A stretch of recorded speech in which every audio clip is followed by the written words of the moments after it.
It was also stated that he committed suicide in 1978. This cannot be validated by any source, and I believe that several so-called facts in the book are really disinformation. However, I can assure you that Alternative 3 is real. I firmly believe that this disinformation is a result of pressure put upon the authors and is meant to nullify the effect upon the populace of the British TV expose entitled Alternative 3. The headquarters of the international conspiracy is in Geneva, Switzerland. The ruling body is made up of representatives of the governments involved as well as the executive members of the group known as the Bilderbergers. Meetings are held by the policy committee when necessary on a nuclear submarine beneath the polar ice cap. The secrecy is such that this was the only method which could ensure that the meetings could not be bugged and is the only place where they discuss their most secret matters. I can say that the book is at least 70% true from my own knowledge and the knowledge of my sources. I believe that the disinformation was an attempt to compromise the British TV expose with information which could be proven false, just as the Eisenhower briefing document was released here in the United States under the contingency plan Majestic 12, and which can also be proven false. Since our interaction with the aliens began, we have come into possession of technology beyond our wildest dreams. A craft named Aurora exists at Area 51, which makes regular trips into space. It is a one-stage ship called a TAV, or Trans-Atmospheric Vehicle. And it can take off from the ground using a 7-mile runway, go into high orbit, return on its own power, and land on the same runway.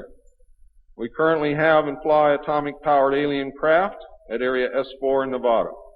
Our pilots have made interplanetary voyages in these craft and have been to the Moon, Mars, and other planets aboard these craft. There is a group of pilots at the base who wear a patch, which has a little alien peeking over the bottom. It has, I think, 3 or 4 letters at the top, and I forget what they are, but John Lear knows what they are. There is a picture of Saturn and a picture of Mars in the photograph, and in the background there are 7 stars which are strangely shaped just like the stars in the Pleiades group. What that means, I don't know.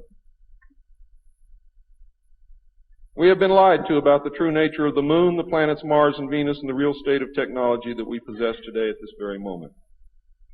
There are areas in the Moon where plant life grows and even changes color with the seasons. And this seasonal effect is because the Moon does not, as claimed, always present the exact same side to the Earth or the Sun. There is an area that wobbles in and out of darkness on a seasonal basis, and it is near this area that the plant life grows. The Moon does have a few man-made lakes and ponds upon its surface, and clouds have been observed and filmed in its atmosphere. How many of you remember the period of time, several years, when almost every reported alien craft that was reported landed was on or near water and appeared to be pumping water into the craft? How many of you remember that? Quite a few. The water went to the Moon, ladies and gentlemen, to change the moons. And it is working.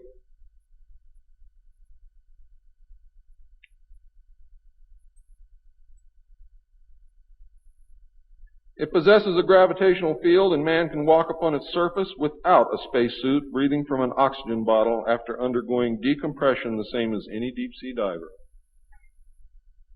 Ladies and gentlemen, if you can come from 1,200 feet underwater to the surface through decompression, you can go from the surface to 1 atmosphere of vacuum. See, vacuum does not cause a problem for the human body. It's the inert gas that's dissolved in your tissues and in your bones and in the fluids in your body that causes you the problem. If this is decompressed properly, you will have no problem. All you need is a very small amount of oxygen, a very small pressure to breathe. You will suffer no harm, except for one thing, that oxygen becomes toxic after breathing it over a long period of time. Therefore, excursions would have to be of a minimal time length. Other than that, there is no reason why you or anyone else cannot walk on the surface of the Moon or in space in a vacuum without a spacesuit. How do I know? I used to be one of the world's experts on deep sea mixed gas breathing mixtures for divers and on deep saturation diving. when I was the head of the Department of the Mixed Gas Deep Saturation Diving Division of the College of Oceaneering. And I can tell you now, it's much easier to decompress to a vacuum and walk on the surface of the moon than it is to bring a man up from 600 feet.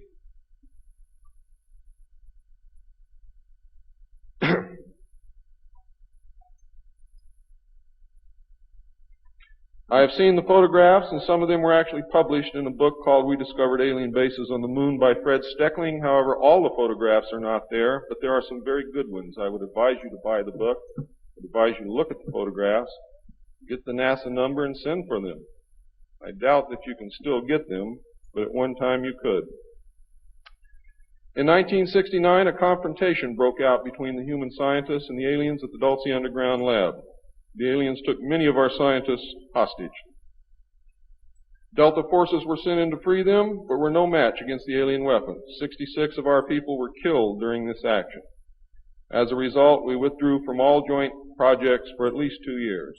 A reconciliation eventually took place, and once again we began to interact. As far as I know, today we are interacting with the aliens. Now,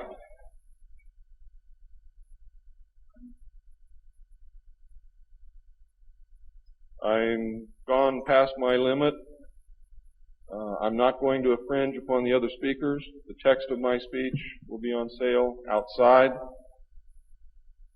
I only have one message to give you. I don't care what you think of me.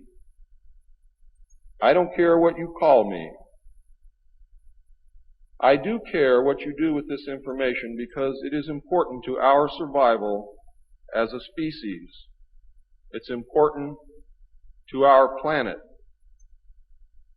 It is important for the world. What happens to me is of no consequence, and I knew that when I started this.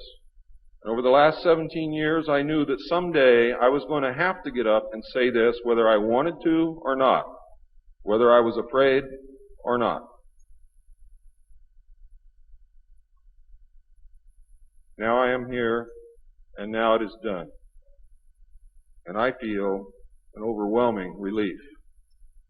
You now have the information. You can laugh at it. You can throw it in the trash can. You can burn my house down if you want to. But I am telling you right now, your future, your children's future, your grandchildren's future depends upon what you do with this information. Your own government is selling your children drugs, and you don't seem to care. Your own government has given away the power of the people, and you don't seem to care. There is an apathy that is running rampant in this country that is deadly, whether or not there are aliens.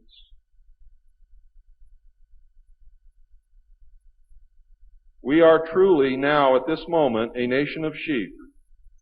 And ladies and gentlemen, I assure you that sheep are always led to the slaughter. But it does not have to be that way. There is tremendous power in knowledge.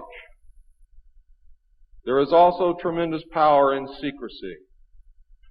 Take away that secrecy, you make sure that you're informed, and you can change things and stop fighting with each other. Thank you.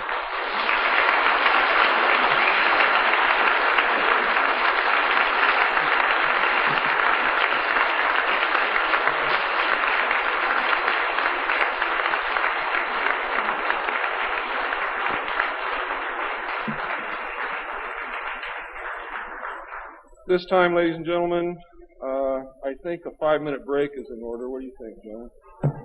It's been a long time. Please keep it to 5 minutes because we really are very limited on time.